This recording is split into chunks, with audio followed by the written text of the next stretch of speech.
Imagine this. Harvard University, one of the most prestigious schools in the world, drops a study about Filipinos, and suddenly, Americans around the globe are stunned. What could this study reveal that has so many people talking? Why are some reacting with admiration and others with concern? What does it tell us about resilience, identity, and the challenges Filipinos face, both in the Philippines and abroad? Here's the story. A few years ago, Harvard's humanitarian initiative conducted a massive survey across the Philippines. More than 4,600 people from every region responded. They were asked about how prepared they are for natural disasters, planning, training, information, material investments, social support. The results? On a scale of 0 to 50, Filipinos scored just 19.2 on average. At first glance, that number might sound low, and that's exactly what made many Americans gasp.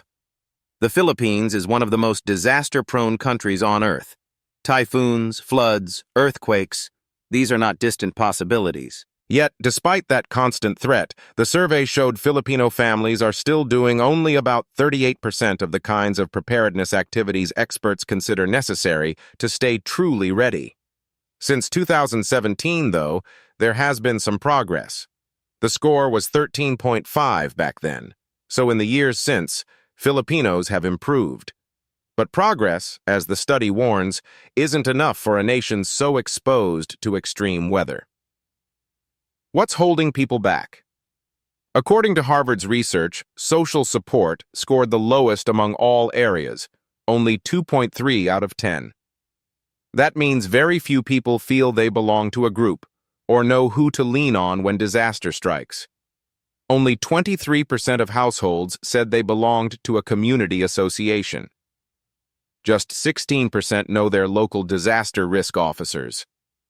At the same time, in terms of planning and information, things are a little better. 70% of Filipinos said they monitor typhoon warnings, and 60% follow rainfall systems. But these are small, reactive steps. Keeping an eye on the weather is not the same as having a solid disaster plan or a go bag or a strong network of support. What about regional differences? This Harvard survey didn't treat the Philippines as one big monolith. In some areas, like Cordillera Administrative Region, people scored around 24 out of 50, showing relatively higher preparedness. But in other regions, like Davao, Negros Island, and the Bangsamoro Autonomous Region, scores were much lower. There's also a clear link between wealth, education, and how prepared someone is. Harvard found that those with higher education or more money scored significantly better. In other words, inequality isn't just a social issue. It's a matter of life and death when storms hit. Meanwhile, a separate Harvard-led study looked at how climate change worries Filipinos and whether they trust their own government to act. The picture is worrying. Only 22% of Filipinos said they're satisfied with how their government is handling climate change. Most are unsure. More than 85% believe climate change is real, yet only a small fraction are taking strong action. When it comes to adaptation, changing how you live so you can survive in a warming world, few Filipinos have taken meaningful steps. Only 7% said they adapted their livelihoods. Just 5% moved to areas less affected by climate risk.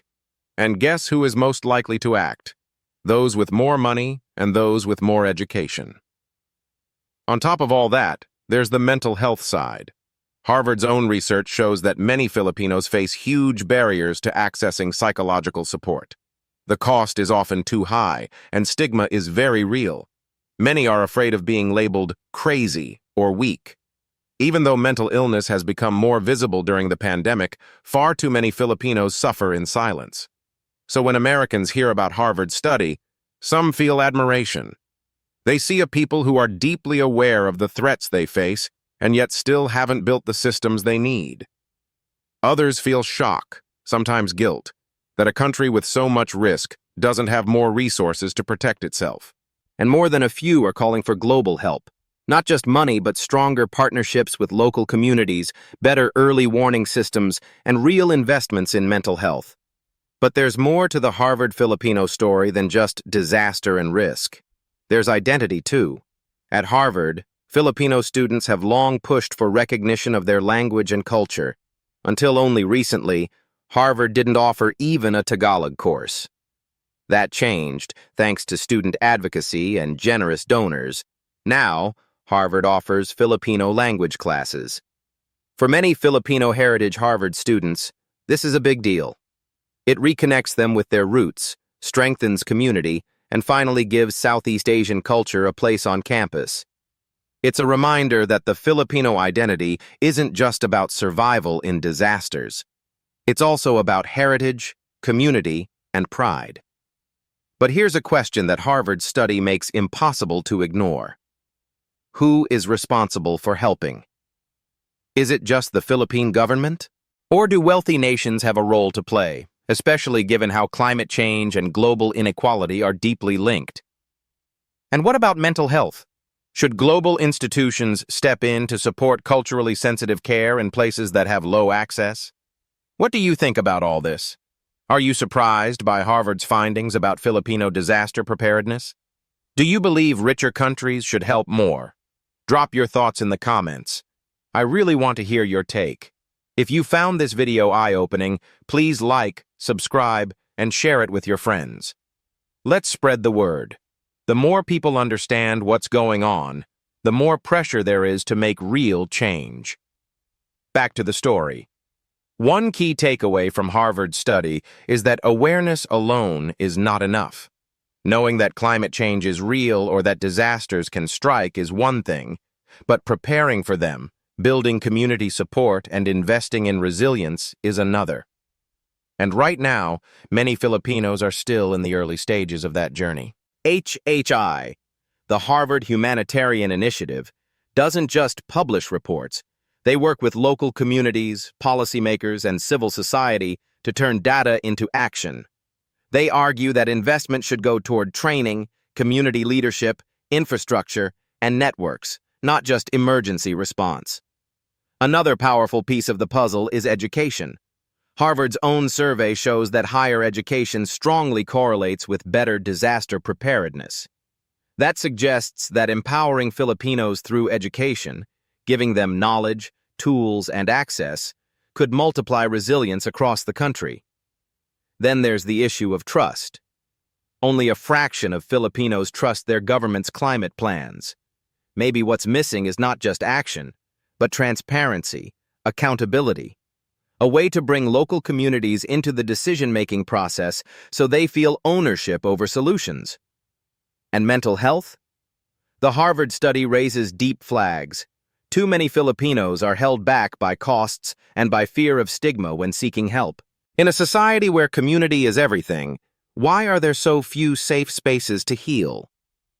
What if global organizations invested more in culturally sensitive mental health programs across the Philippines? What if grassroots networks could receive funding to provide both psychological support and disaster resilience training in one package? These are not easy fixes, but Harvard's research shines a light on the gaps. So, in the end, what does Harvard's shocking study make us realize? It reminds us that disaster resilience is not just about building stronger buildings or warning system. It's about people, relationships, and equity. It's about connecting the most vulnerable communities with education, with trust, with care. For Americans hearing this for the first time, maybe it's a wake-up call. Yes, climate change is real, and yes, some countries are much more exposed than others. But global solidarity isn't optional when so many lives hang in the balance. So again, what do you think? Should richer nations step up more for the Philippines? Should Harvard's research spark global action? Would you support programs that combine mental health, disaster prep, and education? Let me know in the comments below. If you liked this video and you want more stories like this, stories that wake you up, shake you, and make you think, then subscribe and share this with your friends. Let's build a community that cares, learns, and acts. Thank you for watching, and thank you for being part of the conversation.